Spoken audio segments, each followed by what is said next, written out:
जो भोजन है ये जीवन का एक बहुत बड़ा अंग है। हमारे प्राणों का पोषण होता है और सूक्ष्म बात, इससे हमारे मन का निर्माण होता है। अगर हम अपवित्र भोजन, गंदे विचारों से युक्त बनाया हुआ भोजन, अधर्म के द्वारा कमाए हुए धन से भोजन, तो वो हमारे मन को वासना में कर देगा, मलिन कर देगा और बुद्धि को निर्णय ठीक करने की शक्ति का अपहरण कर लेगा।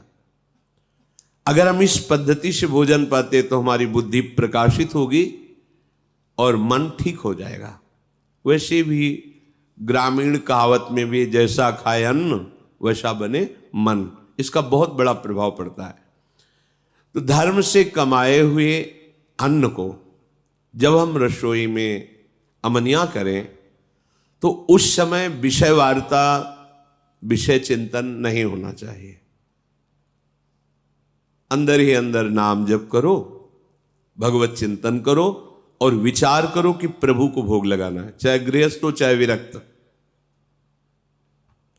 प्रभु को अर्पित करने की भावना में ही पवित्रता आ जाती है। छूना मत, श्री जी को भोग लगाना है, एक पवित्रता आ जाती है। और जब हम भोग लगा के प्रसाद पाए तो दूसरे हाथ का स्पर्श न हो, बाएं हाथ का स्पर्श न हो। जैसे जो लोग दोनों हाथों से ऐसे, ये बुद्धि को खराब करने वाला, ऐसे नहीं पाना चाहिए। बाएं हाथ को अलग करके दाहिने हाथ से, एक हाथ से ही भोजन पाने का विधान है। आराम से केवल नाम जप करते हुए। दूसरा, शब्द रहितम, भोजन पाते समय आवाज नहीं करनी चाहिए, मौन रहना चाहिए। नाम जप करो अंदर से, कोई पद चला लो, शांत भोजन। भोजन परोसने वाला रोटी रख दी, हल्ला मचा के ये ऐसा नहीं। वो जब आपके सामने परोसने आ रहा है, वो जो दे रहा है आपको आवश्यक है, ले लीजिए। नहीं आ रहा है, जितना आया है राधे श्याम पाली। गृहस्थी में तो स्वयं आपने बनाया, भोग लगाया, आराम से बैठ के नाम जप करते हुए पाइए। एक हाथ से पाए, दाहिने हाथ का ही प्रयोग होना चाहिए। दोनों हाथ स्पर्श होने से फिर वो अपनी बुद्धि को मलिन कर देगा, ऐसा शास्त्रीय सिद्धांत है। पात्र में एक ही हाथ का स्पर्श होना चाहिए। ऐसे प्राय जो लोग सत्संग नहीं करते, साधु सेवन नहीं, वो दोनों हाथों से ऐसे नहीं पाना चाहिए, शास्त्र निषेध। तो भोजन भगवत चिंतन करते हुए बनाएं, प्रभु को अर्पित करें और जब प्रसाद पाए तो मौन रखें। उस समय प्रसाद के समय बोला नहीं जाता, बातचीत ये वो ऐसा नहीं। किसी की तरफ देखो मत, अपने प्रसाद की तरफ देखो, सावधानी रखो। एक एक कवल में भगवत नाम जप, राधा राधा राधा। उससे क्या होगा, आगे कह रहे हैं, क्षमस तारणाय वही, अपने को तारने की और दूसरे को भी तारने की बुद्धि उसके अंदर प्रकट हो जाती है।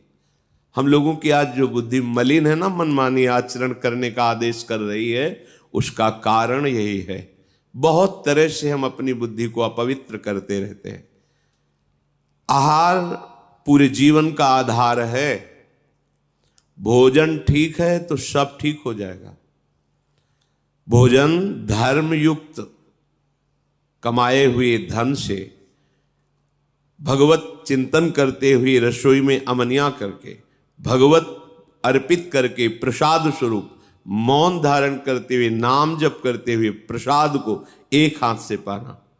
इससे क्या होगा, कह रहे हैं, सा क्षमस तारणाए वही, वो अपने को भी तारने में समर्थ है और दूसरे को भी तारने में समर्थ हो जाएगा। क्या होगा, उसकी बुद्धि भगवत परायण हो जाएगी। और इसके विपरीत जूता पहने हैं। अब जैसे आप समय देखो कलयुग का, आप जैसे भोजनालय में कहीं, जिन्हें होटल आदि कहते हैं, वहां पाने गए तो आप जूता थोड़ी उतारते हैं, हाथ थोड़ी धोते हैं, कुल्ला थोड़ी करते हैं, पशुवत आचरण। ऐसे ही जूता पहने हुए, ऐसे ही क्या कैसा बना हुआ है, कोई निर्णय नहीं। तो बुद्धि कहाँ जा रही है, देखो ना। केवल अधर्माचरण की तरफ बुद्धि जा रही। शास्त्र युक्त इंद्रियां शांत, भगवत चिंतन परायण, धर्म युक्त चेष्टाएं, ये सब केवल कहने में रह जाती, जीवन में आचरण में नहीं आ पाती, क्योंकि आहार विहार ही ठीक नहीं है। यही मूल है। बड़े बड़ी पवित्र बुद्धियों को भी आहार दूषित जाने पर भ्रष्ट आचरण हो गया। आहार बहुत बड़ा बल रखता है।